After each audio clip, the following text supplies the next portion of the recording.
سندھ کی ہے.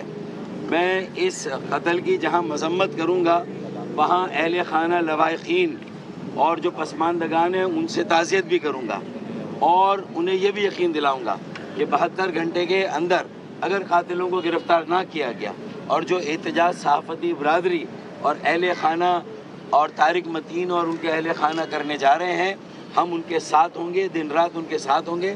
جہاں وہ دھرنا دیں گے ہم ان کے ساتھ بیٹھیں گے، کیونکہ یہ مسئلہ اب پانی سر سے اونچا ہو گیا ہے. اب یہ فیصلہ کرنا ہوگا کہ یہ مافیا سے کراچی والوں کو کب چھٹکارا ملے گا.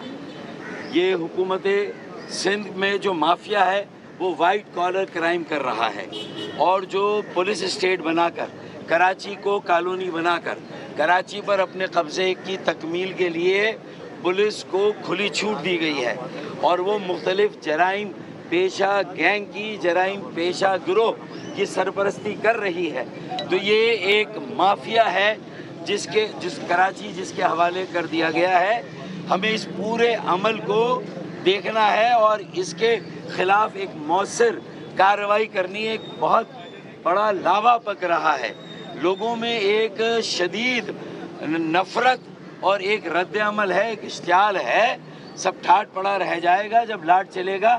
بنجارہ حکومت سندھ کے لیے یہ آخری موقع ہے. اب اگر اس نے اپنی ذمہ داری کو پورا نہ کیا، اس مافیا کو لگام نہ دی، اور یہ پولیس کی سرپرستی میں سب کچھ ہو رہا ہے.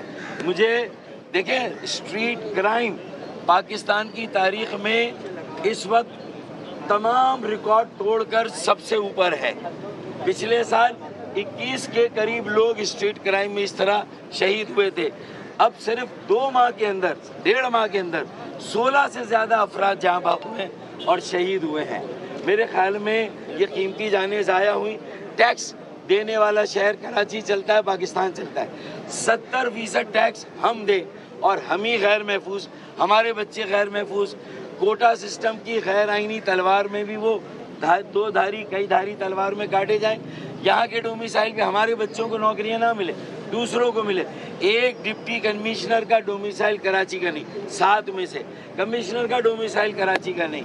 آئی جی، ڈی آئی جی اور زیادہ تر ایس ایس پی جتنے بھی لگے ہوئے کسی کا ڈومیسائل کراچی کا نہیں ہے. تو یہ بات بھی درست ہے کہ یہ ایلین کے حوالے کر دیا گیا ہے. کہیں سے ایلین کو لا کے ایک مذموم عزائم اور مقاصد کے لیے بٹھایا گیا ہے کہ لوٹ مار لوٹ مار لوٹ مار. شہریوں سے ٹیکس بھی لیا جائے، ریونیو بھی لیا جائے اور اس طرح سے بھی دونوں ہاتھوں سے لوٹا جائے. پھر ہر گلی ہر محلے میں رات کو گاڑیوں کی ساری قیمتی اشیاء نکالی جاتی ہیں. موٹر سائیکلیں، گاڑیاں محلوں سے اٹھائی جا رہی ہیں. یہ رہزنی تو چلے مارکیٹوں میں کمرشل ایریا میں ہو رہی ہے. جب بیچارہ یہ عطر متین چلا گیا تھا اپنے دانش میں بچانے کے لیے اور اس نے اپنی جان دے دی. میری بیٹیاں، میری بہنیں جو کالج جاتی ہیں، جو ورکنگ ویمن ہیں، جو میری بہنیں بیٹیاں ہیں، ان کی عزتیں محفوظ نہیں ہیں. وہ گھر سے نکل نہیں سکتی ہیں. ان کے پرس، ان کے موبائل، ساری چیزیں چھینی جا رہی ہیں. اب کون ہے جو کراچی میں یہ کر رہا ہے؟ پہلے تو بڑی آسانی کے ساتھ گو کہ اب میرا بھی ایم کیو ایم کے ساتھ اس طرح کا تعلق نہیں. میں تو سمجھتا ہوں، میرے بھائی نہیں سمجھتے. پہلے سارا ملبہ ایم کیو ایم کے اوپر ڈالا جاتا تھا. بھائی اب کون یہ سب کچھ کر رہا ہے؟ اور اگر یہ امن قائم ہوا ہے، یہ دعویٰ کیا جا رہا ہے، اگر اس کا نوٹس آج نہ لیا گیا، یہ اسٹریٹ کرائم ہے، جرائم مافیا ہے. کل انتہا پسند دہشت گرد طالبان بھی شہر میں آرگنائز ہو رہے ہیں، سر اٹھا رہے ہیں. کوئی بستی محفوظ نہیں ہوگی. تو خدا کے لیے ہوش کے ناخن لیں. وفاقی حکومت بھی اپنی ذمہ داری پوری نہیں کر رہی. صوبائی حکومت مافیا کی سرپرستی کر رہی ہے. احتجاج کریں، بہنوں بیٹیوں ماؤں پر ڈنڈے لاٹھیاں آنسو گیس برسائی جاتی ہے، گولیاں برسائی جاتی ہیں، شہید کر دیا جاتا ہے. احتجاج کا بھی حق نہیں ہے تو پھر کہاں پر جائیں گے؟ یہ سیاسی جمہوری حکومت نہیں، یہ آمریت ہے جو مافیا کی سرپرستی کر رہی ہے. اب اس کا کچھ علاج وفاق کو بھی سوچنا ہوگا اور پھر رینجرز کو بھی اپنی ذمہ داری کو پورا کرنا ہے. اور مقامی غیر مقامی اونرشپ سب کو دینی ہوگی. شہر میں 3 کروڑ 3.5 4 کروڑ کی آبادی کا شہر ہے.